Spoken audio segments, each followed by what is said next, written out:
buenos días, que el Señor te bendiga. Gracias por estar al pendiente de tu tiempo con Dios. Nos es un gusto saludarte. Iglesia Cristiana Visión Nueva Culiacán y Visión Nueva La Palma te saludan y te bendicen. Y seguimos estudiando la carta a los Gálatas, escrita por el apóstol Pablo, siervo de Jesucristo y apóstol, como un llamado que venía directamente del cielo. Y vamos a enfocarnos en Gálatas capítulo 3, del versículo 10 al 18, cuyo título es Promesas de Fe. Y seguimos con esta carta, escrita a los Gálatas, para dejar en claro que la salvación es por gracia, es por la fe en Cristo Jesús. Y probar a los judaizantes que la ley no puede justificar y salvar, solamente puede condenar. Porque estamos hablando que si una persona quebrantaba un solo mandamiento, les traería condenación y maldición. Y el apóstol Pablo cita Deuteronomio 27:26, y en este pasaje Moisés habla al pueblo de Israel acerca de la importancia de obedecer y cumplir cada uno de los mandamientos. Y advierte que los que no cumplan la ley serían malditos, y el pueblo de Israel respondió con un fuerte amén, o sea, así sea.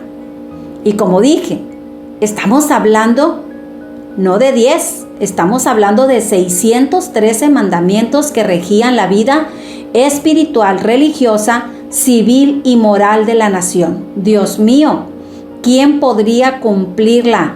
Nadie. ¿Quién podía quebrantar la ley? Todos. No hubo nadie que pudiera cumplirla, solamente mi Cristo. Él dijo, yo no he venido a abolir o a quitar la ley, yo he venido a cumplirla. Y vámonos al versículo 1. Dice la palabra, porque todos los que dependen de las obras de la ley están bajo maldición, pues escrito está, maldito todo aquel que no permaneciere en todas las cosas escritas en el libro de la ley para hacerlas. ¿Por qué entonces estaban bajo maldición? Porque fue imposible que alguien pudiera cumplir en su totalidad cada una de las reglas o mandamientos. Romanos 3:23 dice, por cuanto todos pecaron, están destituidos de la gloria de Dios. Si nos esforzamos mediante las obras a alcanzar la salvación, nos alejamos más de ella. Versículo 2. Nadie puede ser reconocido como justo, nadie puede ser justificado por Dios mediante las obras. Es evidente, dice el apóstol, porque el justo por la fe vivirá. Procurar ser rectos, justos para con Dios por nuestro propio esfuerzo no funciona, porque fallamos. El mismo apóstol Pablo dijo, miserable de mí, ¿quién me librará de este cuerpo de muerte? O sea, de la misma naturaleza pecaminosa. Porque él decía, porque hay cosas que yo quiero hacer y no las hago. Y lo que más aborrezco, eso es lo que yo vengo a hacer. La lucha interna contra el pecado es real, como lo fue también para el apóstol Pablo. Era una lucha diaria. Él sabía que podía fallar, pero también sabía que Dios no falla. Por eso él recordaba y daba gracias a Dios por Jesucristo, quien le daba y nos da el poder para tener victoria. ¿Fallaste? Reconoce, confiesa, levántate, fortalécete en el Señor y en el poder de sus fuerzas para que puedas resistir en el día malo. La fe nos lleva a obedecer a Dios y la obediencia nos lleva a vivir una vida justa. Hebreos 10:38 vuelve a mencionar que el justo por la fe vivirá, pero añade, pero si el justo retrocediere en su fe, no agradará a Dios. Fácil de entender, no hay mucho que explicar en este versículo, pero retroceder significa dejar de confiar en Dios y en sus promesas y volver a confiar en nuestras propias fuerzas. Para los Gálatas, el apóstol les estaba diciendo, no retrocedan, no quieran volver a la ley para ser salvos, ni tampoco a la circuncisión. Es por la fe en Cristo Jesús que somos justificados. El versículo 13 dice, Cristo nos redimió de la maldición de la ley, hecho por nosotros maldición, porque escrito está, maldito todo aquel que es colgado en un madero. La maldición de la ley se refiere a las consecuencias de no cumplir con los mandamientos de Dios. Cada vez que alguien violaba una de las leyes de Dios, se hacía merecedor de la maldición de la ley. Y Jesucristo recibió esta maldición sobre sí mismo cuando él colgaba de la cruz. Condenado a muerte, expuesto a la vergüenza, a las burlas, insultos que no merecía. Pero alguien tenía que pagar el precio, alguien tenía que librarnos del cuerpo de la muerte, alguien tenía que cumplir con toda la ley sin faltar a ninguno de los mandamientos. Y este fue mi Señor, tu Señor.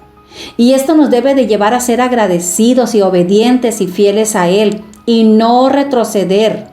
Estamos en deuda, una deuda que no podemos pagar, pero sí podemos vivir siendo agradecidos, siendo agradables delante de Dios y servirle con todo a nuestro Dios. Vamos a darle lectura de los versículos 14 al 16. Para que en Cristo la bendición de Abraham alcanzase a los gentiles a fin de que por la fe recibiésemos la promesa del Espíritu. Hermanos, hablo en términos humanos. Un pacto, aunque sea de hombre, una vez ratificado, nadie lo invalida, nadie le añade. Ahora bien, a Abraham fueron hechas las promesas y a su simiente. Fíjese que dice a su simiente, no dice sus simientes. No habla en plural, habla en singular. No habla de muchos, sino de uno. Y la simiente se refiere a Cristo Jesús. Y si el pacto que se hace entre hombres, una vez que se establece, nadie lo puede invalidar, nadie le puede añadir, cuanto más el pacto de nuestro Dios, porque Dios es un Dios de pactos, Dios es un Dios cumplidor de promesas.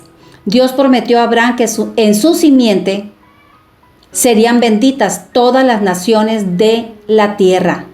La bendición de Abraham llegó a los gentiles, o sea, a nosotros, los que no somos judíos. Una promesa de bendición para todos los tiempos, una promesa por medio de Cristo. Y a través de Cristo, dice, recibiríamos la promesa del Espíritu Santo. El pacto que Dios hizo con Abraham fue 430 años antes de que fuera dada la ley en el monte Sinaí, dada a Moisés. Así que si Dios hizo pacto con Abraham 430 años antes, este pacto no podía ser invalidado por la ley, ni tampoco puede ser invalidada la promesa. Y la promesa dice que es por medio de la simiente, o sea, de Cristo Jesús. Y a través de esta simiente será dada la salvación y seremos justificados por él. Pablo nos dice que si la ley pudiera invalidar la promesa, entonces toda la obra de Cristo hubiera sido en vano. La promesa que Dios hizo hubiera sido quebrantada, pero Dios no falla, Dios no miente, Dios dijo y Dios cumple. La promesa es la garantía de que podemos confiar en Dios y en su palabra, y es a través de la promesa que podemos tener la seguridad de nuestra salvación y de la vida abundante en Cristo Jesús. El mundo cambia, el tiempo pasa, pero nuestro Dios es fiel. Él es inmutable. ¿Qué tenemos que hacer? Pedirle ayuda a nuestro Dios para esperar en sus promesas como lo hizo Abraham. Y en su tiempo Dios dará lo que Él ha prometido a su pueblo. Así que necesitamos seguir adelante y no añadir y no quitar. Lo que Dios hizo, lo hizo perfecto. Y en Él y en sus promesas nosotros confiamos. Que Dios te bendiga, que tengas un día bendecido. Nos vemos el día de mañana. Que la gracia de Dios te acompañe.